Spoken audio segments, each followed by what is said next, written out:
Welcome to Tulsa, Oklahoma, live into the fire with Ronnie Leatherman. I'm Jason White.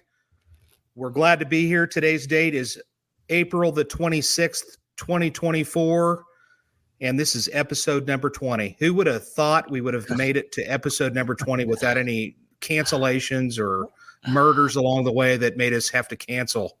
How you doing? I'm doing well. How are you? I'm doing really good. Amanda, throw up what week this is. You said that there's a law enforcement week that we're in right now. If she'll throw that, yeah, there you go. So it's Police Week, 2024 Police Week, and so that's a good deal. Anything going on in your world? Yeah, a little change in employment. There's a grant position that the Tulsa Police Department was able to secure, and they posted a little opening and I applied for it. So I'm going to be coming back and working with you as a crime scene detective / I guess civilian detective. I won't be a sworn police officer, but I get to come back and help out on some cold cases for this grant. So kind of excited about that and get to work with you again. You're more like a cold case. You're like a civilian cold case detective, which is what you are. So this I've got a really busy week coming up, man. I'm telling you, tomorrow I'll be speaking at the Bartlesville Police Department award ceremony. They asked me to come up there and speak. I'm excited, and that'll be a lot of fun. And I'll be speaking there. And then Sunday morning, I'll be heading to Boise, Idaho, where I'll be speaking in Boise. And that will be actually I'm lined up to speak on Monday. See, Ashleigh, that's going to be coming on here, Ashleigh Berg, who is an absolute superstar there she is. She's an absolute superstar when it comes to crime scene stuff. And that's why I was like, we have got to have her on here. This is her first podcast like this, and she had no idea when she met me, and we actually hung out at some dueling piano bar, but her and her husband and myself and some other cops from throughout Texas. But anyway, she had no idea that not only were we on a show, well, she might have known about the first 48, at least I talked about it, but she had no idea that we are world known radio personalities, right? So this is, she went straight to the big time for this, but so that's what's going on. I'll be heading to Idaho, and that's going to be a lot of fun. And then from there, man, I don't know. My schedule's just stupid busy. And also we have had some tornadic weather going on throughout Oklahoma. So and actually in Texas too, there's a little bit of crazy stuff going on down there. So you never know. We might have some kind of a technical difficulty. And if that happens, then so be it. That's just the way it rolls. I'm trying to think if there's anything else. Amanda, throw up that other picture. I want that class photo. There you go. So last week I actually was down there, and I was down in Oklahoma City, and I was speaking. That kind of got thrown up accidentally last week. And Amanda didn't know what it was, but what that was is basically I was teaching to the Cleat Academy down in Oklahoma City. So throw that up one more time. I should have taken a picture of them before we started, because that photo right there, I'm telling you, they look much smarter there than they did when we started. That's a guarantee. And they know how to do death. They got a taste of death investigations. And they look enlightened to me. They're ready to roll, man. They're ready to hit the streets, and they're ready to make a difference. How many places across, I guess mainly North America, because I don't think you've went other than that, do you think you've taught at? States, provinces, cities? I think I've taught. Give me a rough number. I think I've taught at about 17 states. I've taught in California twice. I will be speaking in New York twice. I've taught in Kentucky 7 times. I've taught a lot of different places. So from one end of the coast, one end of the country to the other, 17 states or 18. And I've spoke in Canada, in Alberta, Canada, which actually it's Calgary. So, and I've actually spoken Puebla, Mexico as well, but that was pre-cop days. So that's before it was super, super scary. I don't know that I would really want to do that. But anyway, I've been all over the place, and I'm interested in going other places too. So I get the question all the time, and I'll mention this real quick. A lot of people go, oh my gosh, you're going here, you're going there. Is there any way that I can go and attend? Most of the places that I speak, no. It's although I do speak to civilians, I speak to the general citizens. Those are going to be a little bit of a different deal. I do it more locally here, actually, but we do have those from time to time. And if you brought a truck full of money and you arranged it, I'm sure we can make arrangements and have that happen. But I am available for that if need be. All right, well, let's get rolling. I don't want to waste any more time here. Ashleigh is I'm gonna go ahead and start reading her bio, and you talk about an impressive person. I was really shocked at how little time compared to what we've been doing that she's been doing it, and she's way impressive. Investigator Ashleigh Berg, and she's got a lot of initials behind her name, which I'm going to ask her about those later. But Ashleigh is a senior forensic investigator for a major suburban sheriff's office in the North Texas area. She has served in the forensics field in a law enforcement capacity since 2010. Ashleigh holds a master peace officer license and is TCOL instructor, which she told me a minute ago means Texas Commission on Law Enforcement Instructor, who holds a bachelor's degree with a split major in forensic science and criminal psychology and a master's degree in forensic psychology. Ashleigh is a certified, this is the part where it gets really crazy, Ronnie, and you work in the lab right now, so you're going to know that this is a lot. But Ashleigh is a certified latent print examiner, a certified bloodstain pattern analyst, and a certified senior crime scene analyst by the International Association for Identification. She has been qualified as an expert in the areas of crime scene investigation, latent print identification, bloodstain pattern analysis, shooting incident reconstruction, and crime scene reconstruction in multiple Tulsa district and federal courts, and consults on major cases in multiple jurisdictions. She also serves as an adjunct instructor and course content developer for the Texas A&M Texas Engineering Extension Service, known as, I'm going to say the TEEX, Texas Forensic Science Academy, and is fortunate enough to get to travel across the state teaching various forensic topics to law enforcement. She is a published author and a member of ACSR, which I think is the Association of Crime Scene Reconstruction, where she previously served on the board of directors, a member of the International Association of Blood Pattern Analysis. I took a stab at that. I think that's what it is. The IAI and the Texas Division of IAI. Let's welcome Ashleigh Berg to the show. I know that's a lot. That's a lot. And I know sometimes Ronnie, he's like, it's so much, but I got to read it. I mean, it's incredible. You're somebody that's, you do what you got to do. If you're somebody out there in the world that is looking for an instructor to come in and talk about crime scenes, you're looking at her right there. I'm not kidding you. I saw her speak in San Antonio at the Texas Homicide Investigator class, or that basically their thing that they put on every year, and she's amazing. So welcome, Ashleigh. Glad you're here. Thank you. Hello, for having me. Ashleigh. Hi, how are y'all? Doing We're well. very good. I want to know, for the first question and out of the box, I want to know, I'm just, for anybody that's out there that is thinking about getting into the world of crime scene, because you're a police officer, right?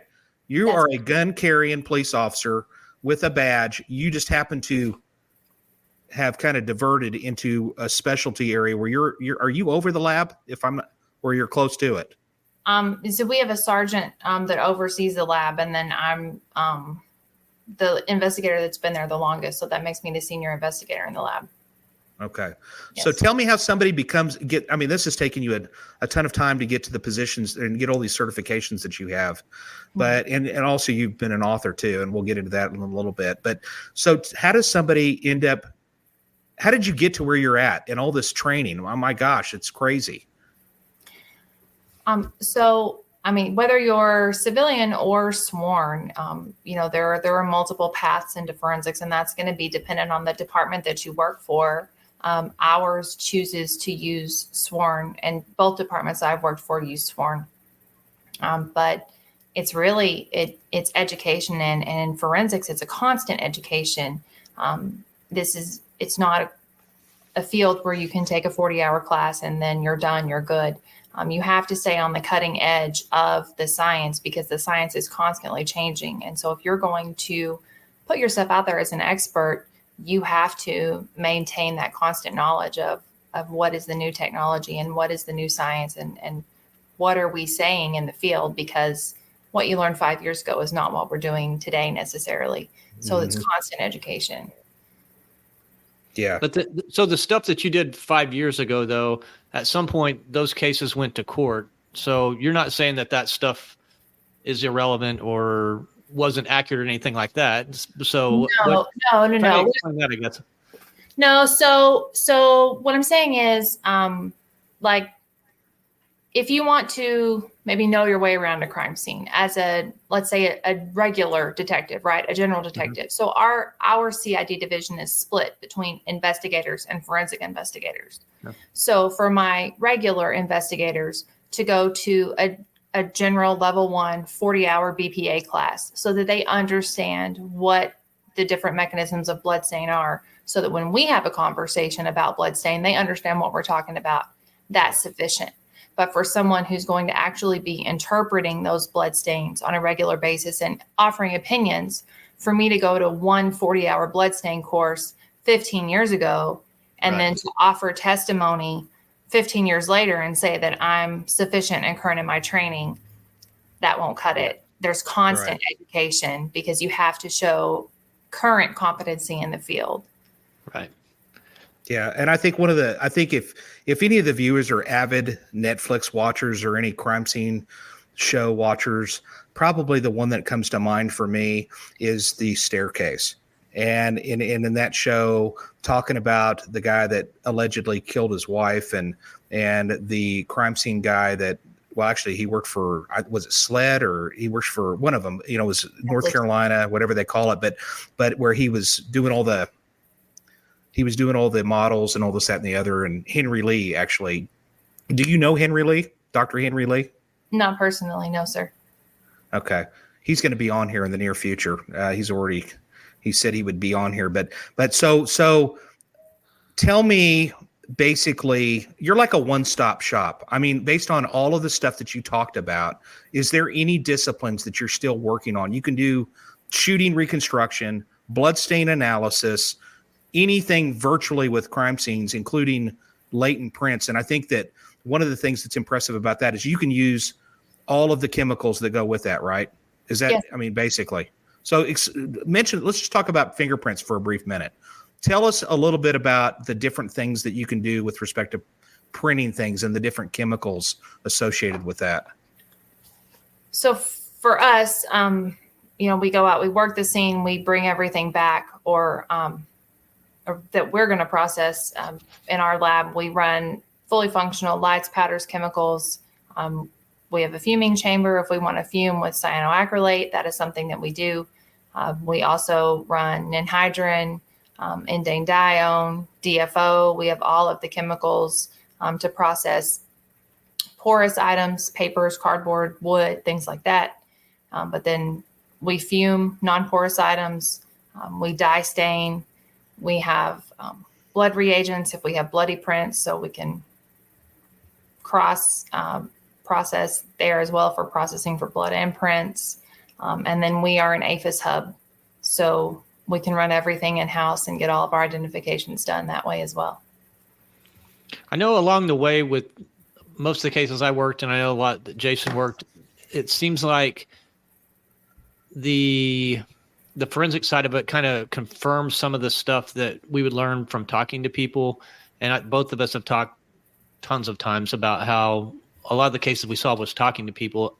How many cases do you think you have like just broken open on, hey, here's a fingerprint, here's a DNA, you guys need to go look here because the gunshot came from here, and then somebody found video. How has that kind of worked? If you can talk about that a little bit. Yeah. So, I mean, I think it works. It works both ways. And it has for us, sometimes I used to work with an investigator who said that he talked to people and I talked to things. Yeah. And then when we talked to each other, that's where the best case developed. And sometimes it works that way where they're talking to people, and sometimes what I have to say confirms that, and sometimes it pushes the investigation in a completely different direction. But we have had several cases, some quite recently, where we have 3 or 4 people, but then I run a print and I'm like, hey, who's this guy? Does anybody know this guy? And it's someone we've never, heard of. Or we had a shooting recently where everyone in the scene, because it was so chaotic, said, shooter came in this way. This is what happened. That's great, except that we do the analysis and the bullets came from the opposite direction, and our shooter actually wasn't in the room. He was outside, and so then we're like, we need to go look for video. And now we're looking in a completely different direction and find the shooter somewhere else. So, no matter. That's what I think would. I'm sorry. I was just going to say that what I like about forensics is that no matter what words come out of people's mouth, the truth has to align with the way that objects behave according to the laws of physics on planet Earth. And so those things can't lie to us. You kind of just, you were just saying stuff better than I was getting ready to say. Like, I feel like the stuff talking to people is more of an artwork and doing stuff where what you do is scientific, and it is what it is. Either this is a fingerprint from Joe Blow or from Fred over there, and no matter what someone told the detectives, you're going to be the one to confirm that. Be like, okay, yeah, even though they said that makes no sense at all based on the actual evidence. So as long as something that I think is cool. Scientific theory is applied properly, the science is done, which is a huge point of contention in the field, making sure that it's good science and it's properly applied by a well-trained analyst, Which I guess goes into that, keeping your stuff up to date. So absolutely. There you go. Absolutely. Well, since we're on fingerprints real quick. Now, APHIS, I just have the question about this because we had Gil Carrillo on here, and Gil Carrillo is a friend of mine. He was one of the leads, co-lead really, on the Night Stalker case out of California. And one of the things that he was talking about, and of course we're talking about murders that happened back in the 80s. Sure. So what he would talk about is he said that there were some prints that literally they would have to almost know who the guy was. It's not like they could go through an automated fingerprint identification system like we have today. Right. So the question that I have for you, and I really should know the answer to this, but I don't know everything. But the thing is, you know what I mean? But if we get some prints on a scene, are those things constantly getting searched? I mean, once they plot out like various places on a print, and that goes in the machine. Is that thing constantly just working it? Now that depends. So once an analyst places a print into APHIS, and it depends on the level of APHIS. So you have local APHIS, you have state APHIS, you have FBI like national, and then you have international, like say if it's an Interpol search or it's whatever. There are multiple levels of APHIS, but there's a one and done search. And then if you want your print to remain in the system, then you have to put it into the unsolved latent file. And that is where a print is periodically searched against the known database. And then when new files are entered, it will be searched against those known prints. But otherwise, APHIS is a one and done search. And if you want to run it again, you'll have to pull that case, re-enter it, and search it like a new latent. Okay, so that you mentioned a word there. You said periodically. So does that mean that you have to? And the reason why I ask is because I've got a cold case that I'm working right now that, that I'm like, well, we're talking CODIS world, but I don't think it's much different. It's kind of the same almost, right? In a sense. So CODIS, when CODIS goes in, they are run, and they're run when new samples go in. The case samples are run against them. It may take a while, but they're run against them. With APHIS, when you search a print, it's run that one time, unless you manually add it to the unsolved latent file, which lives in APHIS. And then your print will be run like a CODIS sample. It lives in there until you remove it. Okay. Is that I'm sorry. I think you're probably going to ask the same thing, but go ahead. I was just going to say, is that just some policy with whatever created that, or is there a law that says this has to happen? I think maybe something you were going to say, Jason, that would hit me is like, whatever the case happens to be, the crime, if you had a fingerprint, why would it not just logically make sense to have a file of here's all these fingerprints of someone who's involved in a crime, and anytime new stuff gets put in there, we're going to test it and hopefully we get a match someday. If that makes sense. I think if I understand the way you're asking, so it's up to the agency to decide if they want to leave that in there, because when you run a print, you're not necessarily connecting it to an offense. So there's no way to know what's the statute of limitations, when does this print need to come out of the system, all of that. And so it's up to each individual agency if they do or don't want to add that to unsolved latent file. Mm-hmm. And so you make that decision. But if it does get put in that unsolved one, does it stay until it stays until somebody takes it out? Yes, sir. Okay. All right, let me throw another thing at you, and then we'll probably move on to a different scientific discipline. But I am curious about this. What are your thoughts of, like, I've always thought about this, and Ronnie and I think we've talked about this, and that was like, I've always thought about, wouldn't it be neat to just print some of these people that we have a pretty good idea that these people are involved in stuff when we print them at the ME's office and search them just to try to solve cases from the past. You see what I'm saying? Has that ever been discussed, or is that kind of a privacy? I mean, the guy's dead. It's not like the guy or gal is dead. It's not like it's a privacy issue at this point. Has that ever been discussed in the world of fingerprinting? I don't know. I don't know. So if they don't, you mean like if they don't have a criminal history? I'm talking, just like, you know what I mean? There's people on these suicides and stuff like that. You're like, it would be really interesting to just throw them into APHIS and do a search just to see if anything came out of that. So I know that, like, the rules for APHIS entry, so like who's in APHIS, you have a criminal database, obviously, and then you have a civil database, and those are merged. And so I know what we are allowed access to, like, we're not allowed access to driver's license files. But we are allowed access to civil files, like applicant files. So if you've ever applied for a nurse's license or a peace officer license or a license to carry or, military records, things like that, there are certain things that we have access to and certain things that we don't. So there are very strict rules about who even goes into APHIS. Okay. So. Well, what are your thoughts along that? And I know you said you wanted to kind of move on, Jason, but again, I guess my thing is, if you have someone who's committed a crime, you have their fingerprints. Is that what you were saying? There's either a law or policies that says that can't stay in there forever? Because, I mean, as we all kind of know, there's a bunch of repeat offenders around. Now those stay. Criminal offenses. And I saw a question pop up across the bottom, and I wanted to make sure that I clarified when I was talking about prints not staying in the system. What doesn't stay is the actual latent print, like our crime scene print that we run. What does stay is the known prints that are in the database. So known offenders, their prints stay unless there is an expunction. So if we come back and that record is actually expunged from their criminal record, then those prints stay in APHIS. Okay, and real quick, I know that, listen, I'm fascinated with fingerprints. I'm fascinated with all of it. The scientific, that's what's cool about homicide.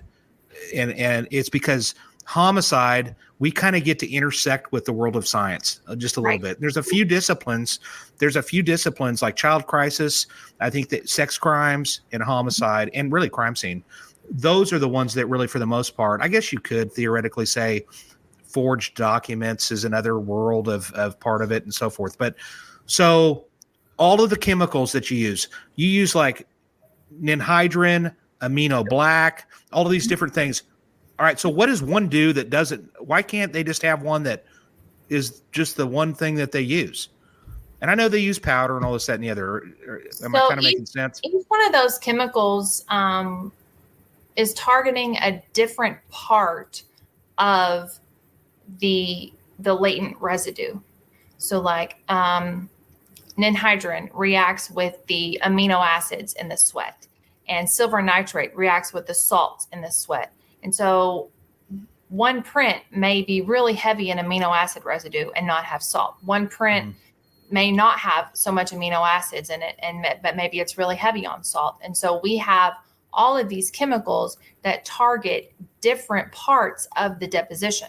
And so we're hoping that in some part of our array that we throw at this print, we hit what has been deposited. So we have what we call sequential processing.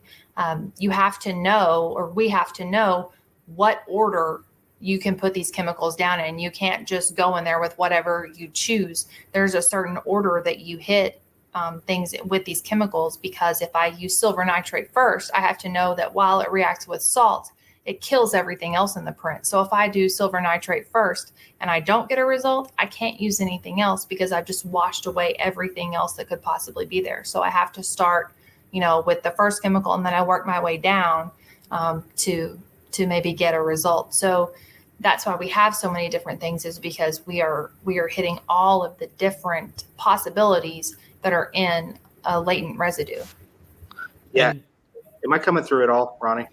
You are now, yeah. I was going to say, so I guess this is going to be super basic for you, but for the people who are listening, what exactly is a fingerprint on like a piece of glass? That what got left behind that lets you, and you've kind of talked about it, but can you kind of just explain for like a grade school type of way of here's what a fingerprint is on certain substances? So when you look at your hand, you can see the ridges that are on the ends of your fingers and across your palms.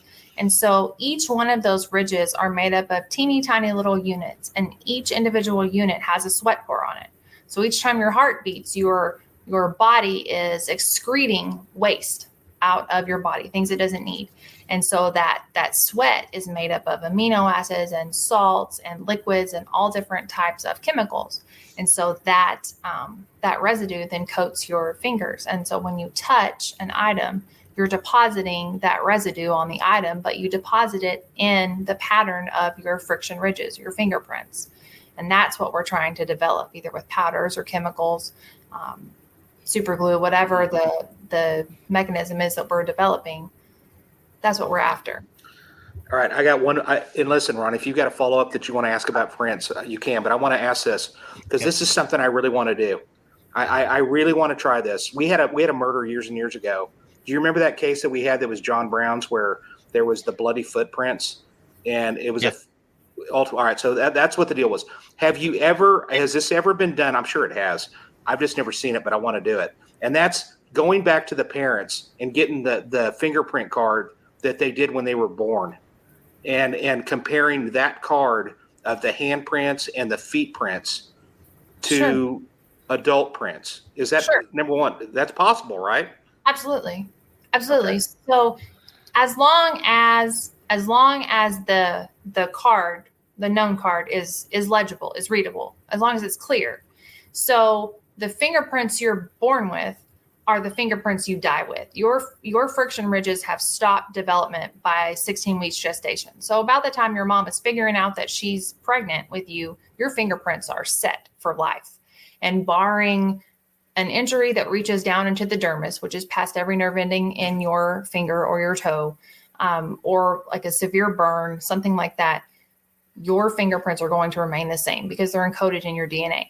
Now, the spatial relationships, like the distance from ridge to ridge, is going to change because obviously you grow. We don't come out full size, and our mom is very thankful for that, right? So that spatial relationship is going to change, but the arrangement of the minutia, the points that we're looking for on ridge to ridge, that does not change. Your pattern is set, and you're born with it and you die with it. Okay. So that comparison can be done with the understanding that, this person is 65 now and they were brand new when it was made. Have you heard of a case in court where that's actually been done? I have not heard of it, but the theory, would be easy to defend. Yeah, we need to do that. There are hundreds of years of fingerprint science to back that up. Yeah.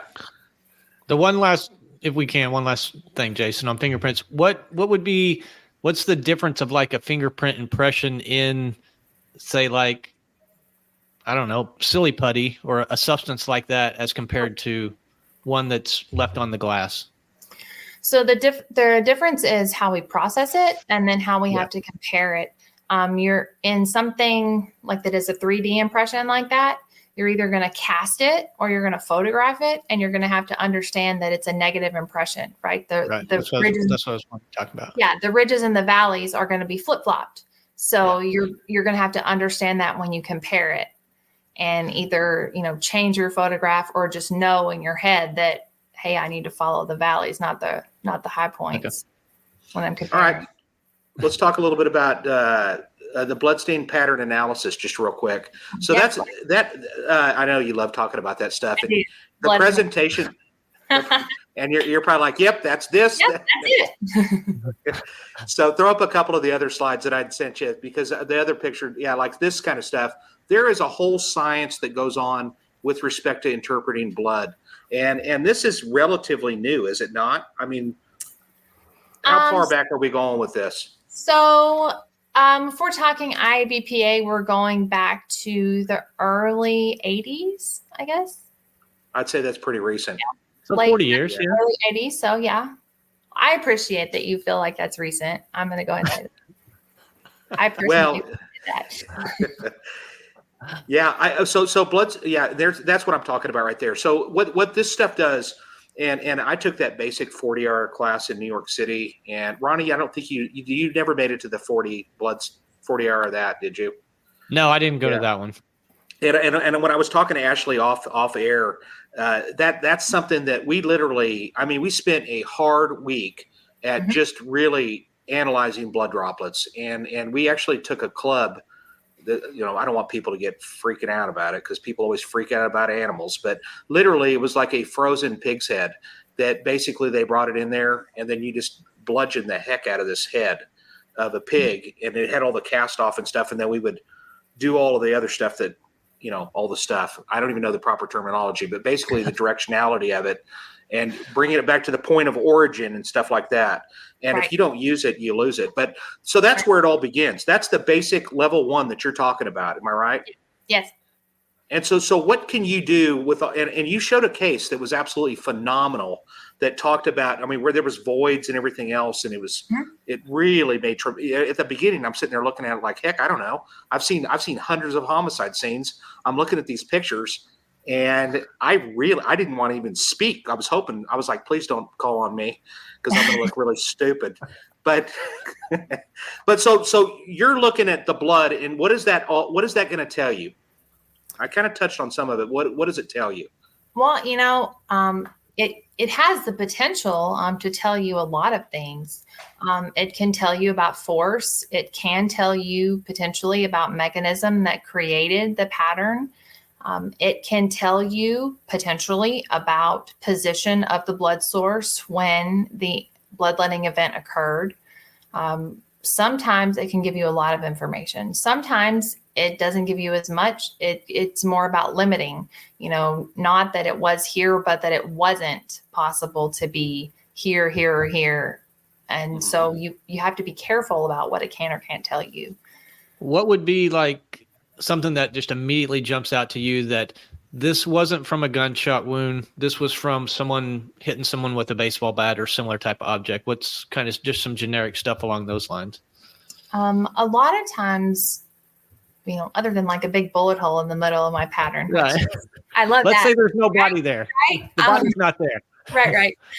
No, so we look at stain size.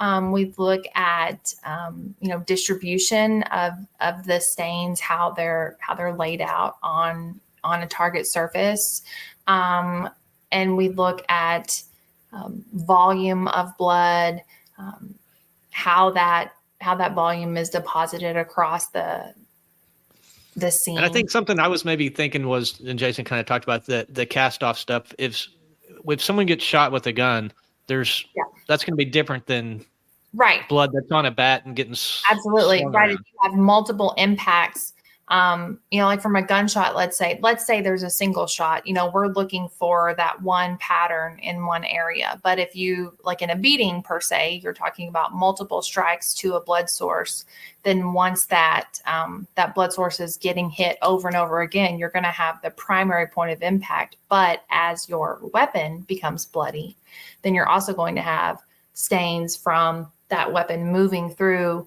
the environment, and it's going to be depositing stains, or what we call cast off. You're going to have cast off stains on your on surfaces in the crime scene as well. And so that creates a completely different type of pattern. Those stains are shaped differently.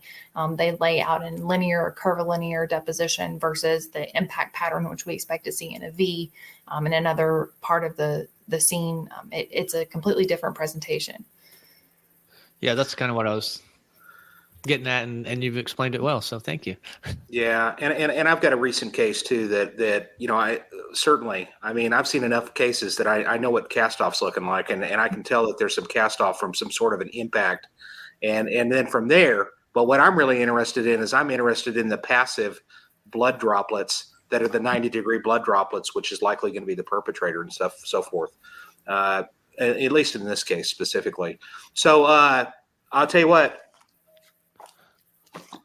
She's also an author. She's contributed to this book, and be proud of this because this is pretty amazing. There you go. You've thrown it up there. It's under Ashleigh Portalis, but actually her name now is Ashleigh Berg. But if you need to search for it that way, if you're interested in a good read, I actually purchased it after I heard her speak. I was like, oh my gosh, I got to have this in my library, and I'm reading through it now, and it's absolutely. For the cops that are in this business, you should read it for sure, no doubt about it. I don't know that the general citizen is going to be reading forensic or sexual forensics, but you never know. I mean, there's everybody out there that's a fan of this stuff. So what I'm talking about in this, you are into the psychology stuff too. Tell us a little bit about your psychology background. You're just not doing that kind of science. You know about that other stuff. So tell us about that. And by the way, hang on. Let me stop you real quick. You're one, because if I don't say it now, I'll forget it. You're one of how many in the world that has these certifications? So BPA, there's 64. In the world? Yes, sir. So, oh my gosh, that's mind-boggling right there. But then you said you had some combined stuff that was a lot lower number. What's up with that one? And I only know this because my agency asked, but when we combine all the certifications, there are 4. Four of you in the whole wide world. On the planet. Yes. Where are the others? I mean, without, you don't have to name them, but where are the other 4 people? Or the 3 other people? There's one in Kansas, and I'm not sure where the other 2 are. Okay. That's just insane to me. The 4 people on the planet with all of that. So let's talk about your psychology stuff, because this is where you really dive into the thinking of what kind of a perpetrator you may be looking at, and that I'm thinking, right? I can't believe you're not a profiler already, but.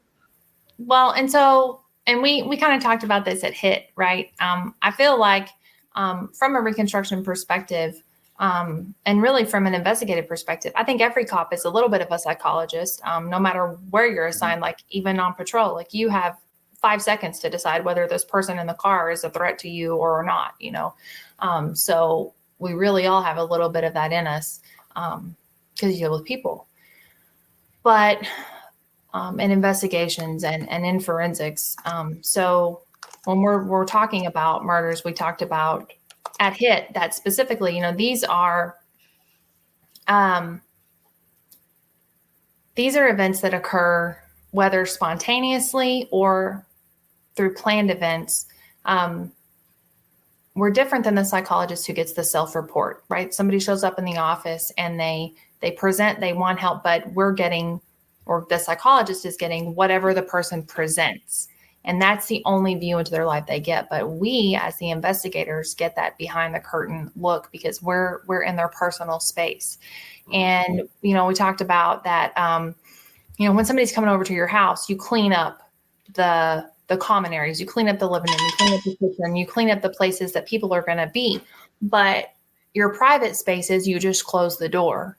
Well, when we show up to conduct an investigation and someone has been killed or someone has died, we're opening all those doors and we're looking in all those places. And so that's really where the real person, like we really get to see who these people are. Or if it's a planned event, if our offender has left this for us, we're really getting to see who he or she is because they have, that is their brain in action. The brain is the organ of behavior.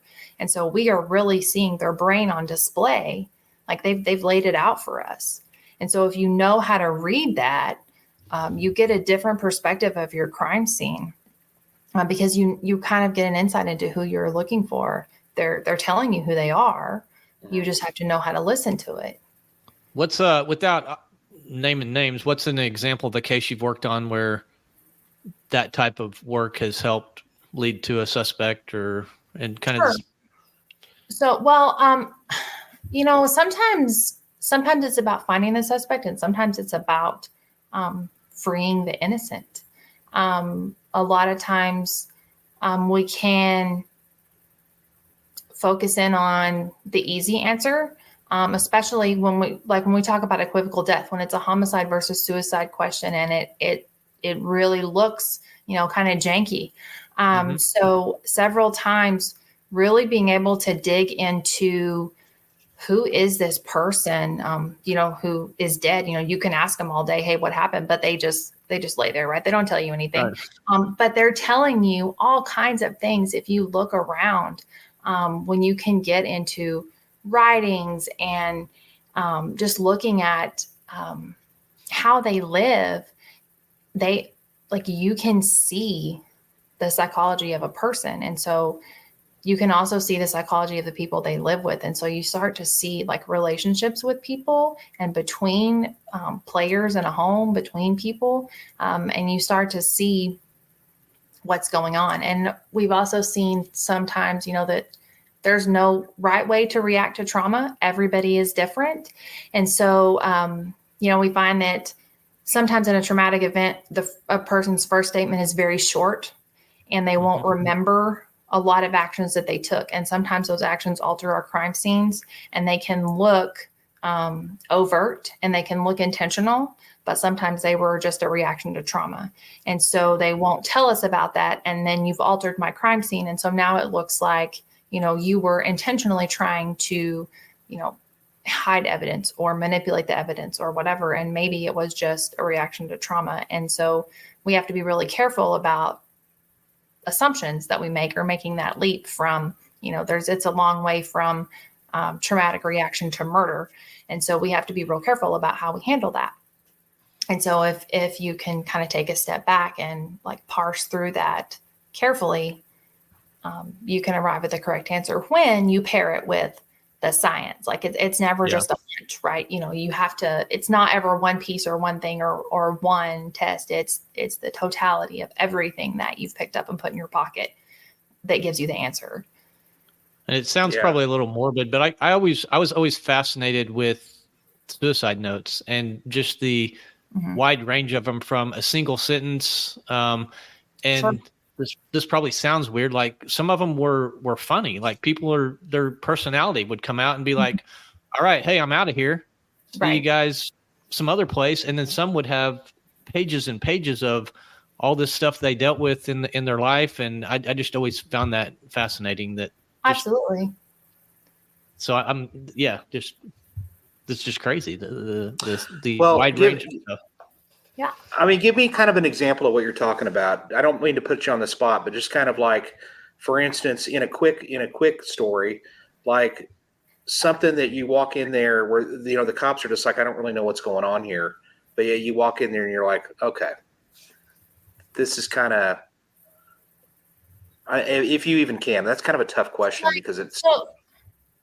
So we had I worked a case once where, we had a female who was deceased, and her wound pattern was very odd. It was unlike anything I had ever seen related to a gunshot, and blood stains were, very prominent. We looked at this, it hit, and it really looked like her husband had potentially murdered her. That is really what it looked like. And that was really the way the investigation was leaning. And we spent a long time in the bedroom, reconstructing stains, reconstructing gunshot trajectories, we had multiple gunshots. We had some cartridge cases that had been moved. We had a lot of everything basically working against us that you could think of. And it wasn't until our investigators are working on, shoring up surveillance videos, shoring up statements, shoring up all of that kind of stuff, checking the details and making sure everything works out. But until we really got into her writings, is where her mental illness really started to come out, and you started to get her view of herself, and her self-hatred came out. And it wasn't we finally found a note she had left on a computer that was backdated to a time, that her husband wasn't around. And we could check all that when we downloaded her computer. But when you started looking throughout the home, you could see her mental illness and her internal struggles really come out. And then you started seeing the love notes that her husband was leaving her, encouraging her, and where he was trying to get her mental health help. And he was trying to do all these things, and where she was just in this downward spiral. And if you just looked at it on the face and you only focused your investigation on the room where the bloodletting event occurred, you would only see this. But if you expanded your investigation to the rest of the house, you would get the full story of what was going on in this environment. Yeah. Now, I know when we talked before too, when we talked down in Texas, you get asked to look at cases from other places as well, and I know that you are only one person, but there are times, and believe it or not, there's cops that listen to this from all over the country. So, because they reach out to me and they tell me that they've listened to it or they're avid watchers. One guy in North Carolina, shout out, you basically will listen to this at night when you're working. But so when are you willing to take cases from, I know that there's a limit, but are you willing to look at cases from throughout the country, kind of a deal, for free, or how does that work? So right now, where I'm at right now in my career, requests for assistance go through my chain of command and go through my department. Okay. Then that's what I wanted to know. Yeah. So, and of course, if I needed you to look at a case, we could get that rolling in no time, right? We try. But anyway, so all right, so that's good. So, but it's not like it's beyond the realm of possibility. That is something that maybe you could do, because you do have the certifications that you do, which is incredibly. I mean, it's just crazy what you got, what kind of talent you've got. So, but you could do that on the special circumstance type case. Potentially, yes. Maybe. All right. Hey, so with TV and movies today, we dealt with all kinds of issues. How has that affected your work with, and I would think especially with jurors thinking, oh my gosh, they have this little robot in their hand and they're going to be able to tell us that this type of gun fired this at this angle. Have you had any issues with people expecting too much of what is capable? I think it's just more that they expect it. We talk about that in the crime lab. Just, I think we do a lot of things, maybe knowing, or potentially we know that, hey, we're going to get negative results on this, most likely. But if we don't do it, we're going to have far-reaching consequences in court, better than saying, yes, we did it, no, we didn't get anything, and then we go on. But the juries, today, and I don't necessarily think it's a bad thing, they are taking us to task on this. And because a lot of those shows, their science is good. Maybe their timeline is, I always joke with the juries, the difference in my job and CSI is that I don't generally solve a case in 45 minutes plus commercials. That's just not how it works. So it takes us a lot longer because that we have to take a lot of time. But they expect that. And so you have to be able to bring that product to market. And the technology exists, and thankfully we're very fortunate and we have a lot of that technology, but you have to know how to work it, and you still have to understand the science behind it. Like, all the bells and whistles are great, but if you don't know how to do that with a pen and paper, a calculator and a crayon is, when I tell the people I'm training, like, you have to understand how that works at its core, because the math hasn't changed from 20, 30, 40, 100 years ago. We're just doing it a different way. Yeah. So like, you have to know what that means at the core and what the value of that is. And what would be like, I was going to say, what would be like an example of an answer you would give to a juror if, hey, there's this gun gets found in somebody's car, but their fingerprints aren't on it.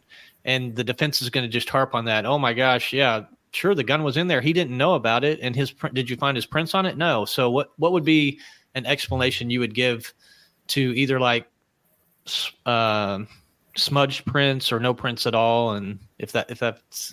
Oh, we talk about that all the time about, the fact that if I'm cold or I'm not sweating, or I just washed my hands and the soap took the oil off my hands. Like, we talk about all the potential times that I touch something and I don't leave a fingerprint, or how many times, like, turn your doorknob and go see if your prints are on it. No, they're not, because you just moved, you the way you handle something, the way you twist something. And with guns, we talk about the surfaces and the rough surfaces. And we talk about there's so much potential for you to touch something and not leave a print, or not leave a legible print. Like, there's a difference in me being able to say, okay, a human touched that versus this human touched that.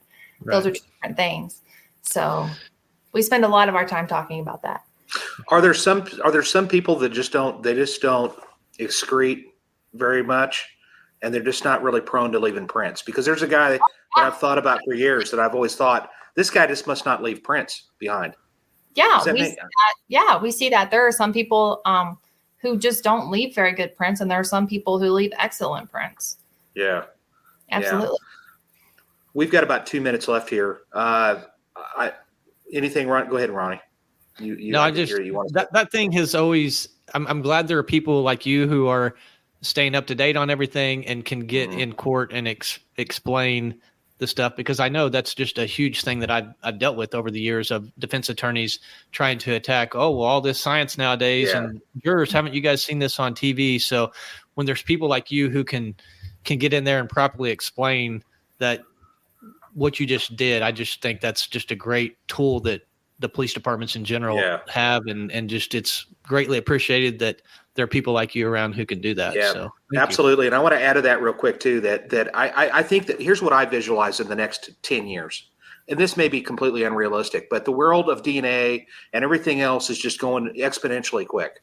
And I really could see a jury sitting in a jury box and basically putting on virtual goggles and going through the entire crime scene as if they were there. And I'm not talking like Atari, looking at like you're playing an Atari game. I'm talking about really, it's like you're watching it on TV.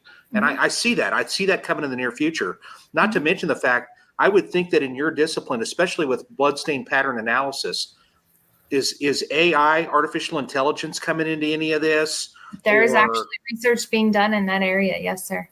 Okay, I figured as much. I was going to say real quickly along those same lines, like the total station, would that be an option for the AI, or I mean for the goggles? Yeah, so that those are both actually things that are being looked at currently. Yeah. Well, listen, I can't thank you enough. Honestly, I already can tell you that you are gifted to be, and I'm not just saying that because you're on here, but you are the most. You're probably the most.